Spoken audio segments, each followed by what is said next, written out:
Hi, Claude. Lovely to Hi, see you. Turia. It's exciting to have you doing this review for us and this collector's pick. For the people who don't know you, Claude, you've been a friend of 154 for sure. You visited all the editions in Marrakesh, London, and New York. You are the CEO and the founder of True Africa, which is an amazing platform for young African voices. You did so many great things, and today I thought, what best person to actually get us the highlights of this online preview 154. So I wanted to ask you if you could share with us, your coup de coeur of 154 online, and share, some of the pictures you've chosen, for this particular Zoom session. Thank you, Turia. Well, it's wonderful to be with 154 again. I feel like I'm part of the family now because, You are. as you said earlier, I haven't missed a single one. I've spoken at least 4 of them, and I've brought in people from all over the world to experience 154 for the first time. So in some ways, I feel like a bit of an evangelist for 154. You So are. it's great that we can do this together. So yeah, so unfortunately we weren't able to meet together like we do normally in May, but I've had a really good experience with Artsy and the online platform. I have to admit that at first I didn't really know what to expect because we're all in uncharted territory, and this whole kind of virtual experiencing of art thing gets a little bit old because there's so much of it all the time. Mm. But in this case, I try to imagine myself walking down the alleys and just kind of glancing at various galleries and experiencing them. So I tried to make the virtual experience as close to the actual physical experience as I could. And that's how I experienced Artsy and your preview. So Amazing. if you don't mind, I want to share my screen and show you a few of the things that were what I'll call highlights, even though I thought that the level of quality of artwork and of experimentation was really very high this year. And so it'll be very difficult, but perhaps I can share 2 or 3 anecdotes related to things that I particularly liked and that you called coup de coeur. Yes. So I'm going to share my screen now.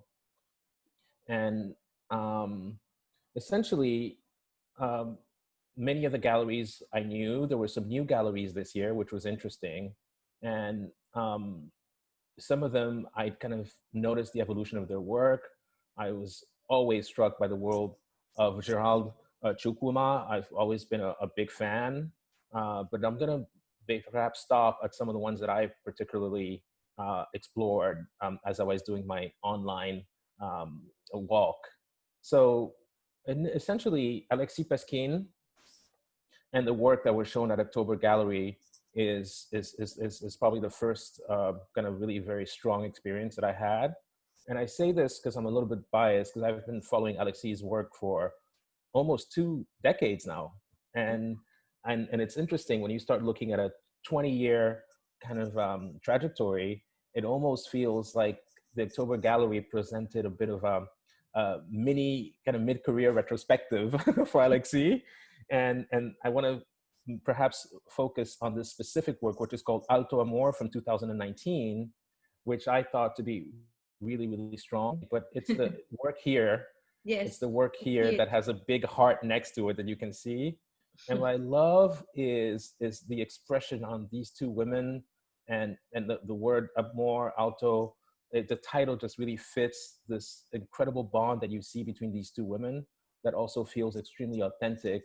And the headbands and the way that the white contrasts with the very kind of dark charcoaly color with that brownish background, which is very symbolic of Alexis's work, to me was extremely interesting. And I was surprised that the actual price was not listed there, but it was interesting that you could contact the gallery. So this is something that I might do at some point, is contact the October Gallery, because I just felt that as a figurative painter, Alexis has really really evolved in a most beautiful way over the last 2 decades.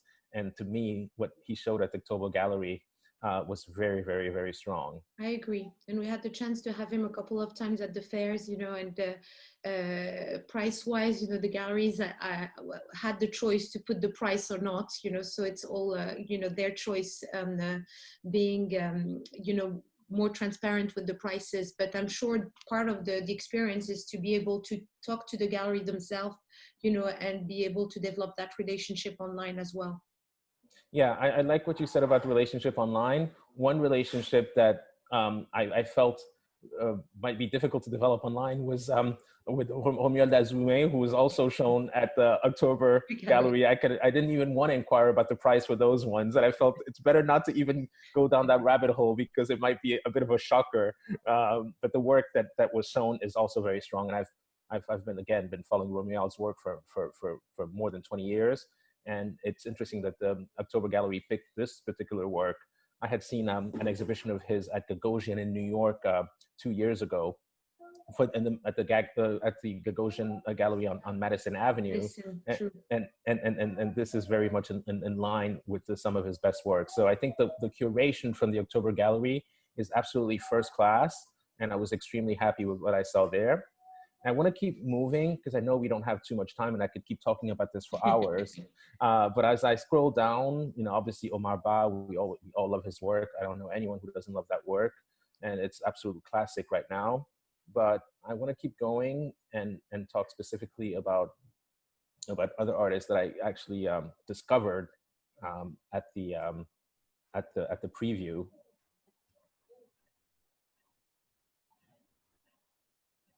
Yeah, the Africaris Gallery was really strong. I really liked it. Retro Africa I liked as well. There was so much to choose from, so it's going to be very difficult for me.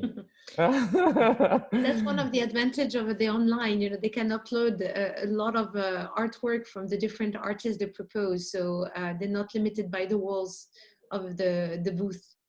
Right, and exactly. But the one issue is in terms of size and just kind of looking at the physical configuration in a room, it's a little bit more difficult to picture in that sense. So in my imagination, in this very active imagination and open mind that I brought to the online experience, I feel like that's something that obviously could perhaps be improved in a sense to kind of picture what it would actually look like in the real world. So yeah, the second coup de coeur, as you said, Toria, for me was the Danziger Gallery and the work of Alice Mann. And I had seen Alice Mann's work somewhere a couple of years ago, maybe 3-4 years ago, but I was just struck by it, but I didn't really pay attention to what she was doing. But seeing it as a series like that at the Danziger Gallery was, to me, very, very strong because of the way that she's able to bring the innocence of youth to this kind of very staged dance majorette routine was very, very original, I thought. Again, you had to contact the gallery to be able to find out about the price, which was not necessarily my first immediate motivation for discovering the work. But then I started reading about Alice Mann, and I realized that she's an artist from who was born in Cape Town in I think 1991, and has been doing this very interesting kind of photography work for a few years now. And I even like some of the titles, specifically the Avondale Primary Drum Majorettes from 2018, which is really what first drew me to her work. I just like, again, the camaraderie, kinship, and actually the love that appears with these young girls. And again, I would use the word maybe even a little bit naive to describe the way that she's able to assemble all these works together into a really solid body of work. So Alice Mann is definitely a coup de coeur for me at the Danziger Gallery. And again, that's a gallery that I've been following for a while now. And it was great to see them as new members of our 154 family. So that was a beautiful discovery for me. I'll keep going. 50 Goulburn, I've known for a long time. Neil Gallery, I love. Out of Africa, I've been, obviously very, very loyal. But then there's one specific gallery that I may want to close with. I realized we don't have so much time, and I will keep scrolling until we get there. Yeah, don't worry. Yeah. Gallery 127, I really liked as well. I didn't really know the work of Fatina Mazmouz, but then I did a bit of online research and realized how important that work is. Galerie Artiste Dakar, I loved. It's difficult for you because you know all the gallerists Yeah, and you know I all know the most of the artists. gallerists. Yeah, I know most of the gallerists, and I've known many of them for years. But the one that I really want to focus on now in closing is the Afro Nova Gallery.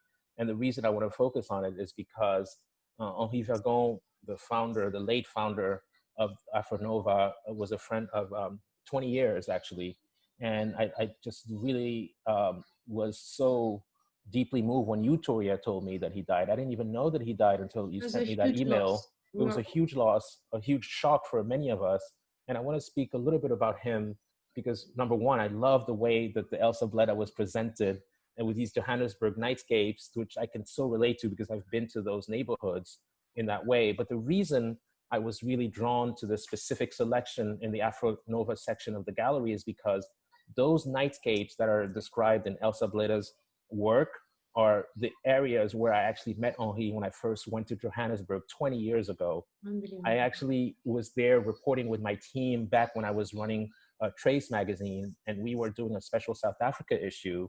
And we went there, we didn't know very many people, but we decided to reach out to the Institut Français, where Henri was working at the time. And he literally spent his weekends with us, his evenings with us for close to a week just to show us that downtown Johannesburg nightlife and the excitement that comes out of the metropolis in his own way, because he was connected to so many of the energies coming out of the city, so many of the artists, so many of the musicians, so many of the restaurateurs, the bar owners, and we had so much fun with him. That And was I think this is a shared experience for a lot of people going visiting, you know, Johannesburg for the first time. I think he's been there welcoming everyone, you know. I mean, his artists are like his family, you know. He's not your typical gallerist, and I have to say, for the artists that he's been working with, for the gallery he has been, you know, collaborating with, for us art fairs, you know, it's unbelievable, like, to even think that you won't be here, you know, to the next editions that we will do. It just has been the worst news of this whole year, you know, and it already started really bad. But I have to say the loss of Henri is something of a shocker, and we didn't think that could happen. and I mean, he was a young man that really just die in that way at that age is something that we're all still reeling from. But what I like is the tribute, this online tribute, and actually, I've actually been in touch with his partner Emily Demont in order to write a tribute to him in on True Africa, which I'm going to publish in the next couple of days, because I feel like it's really important to showcase the work of the artist that he really loved, because I think that's the best way to remember him, because he was so generous and devoted to the well-being of the people around him.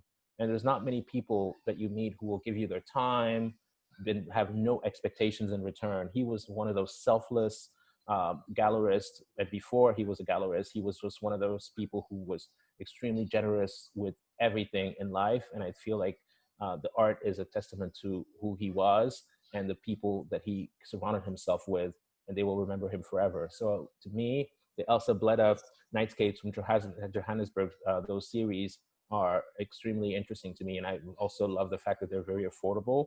And I think that it's beautiful that they're showcased on the Artsy platform, the 154 preview in that way. So that would be my closing statement, because Nova is one of the highlights, as it always has been within Well, thank you for 154. sharing this témoignage to Henri.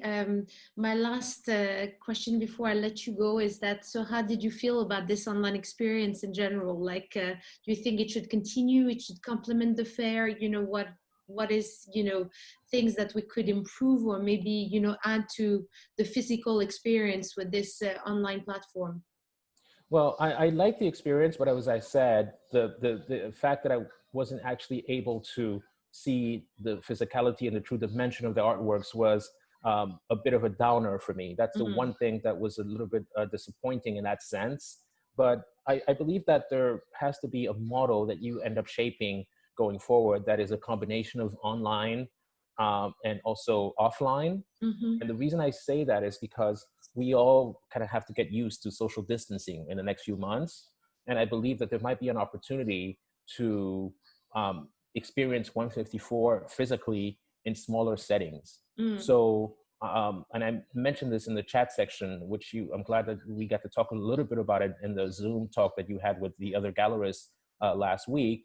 But I feel like it's really important for a select few people who might be collectors and journalists and just people who are just interested in this work to experience the mini versions of 154 in person in a smaller setting, and that this is an experience that could be replicated in various cities around the world, the cities where you actually have pent-up demand for the kind of experience that 154 provides.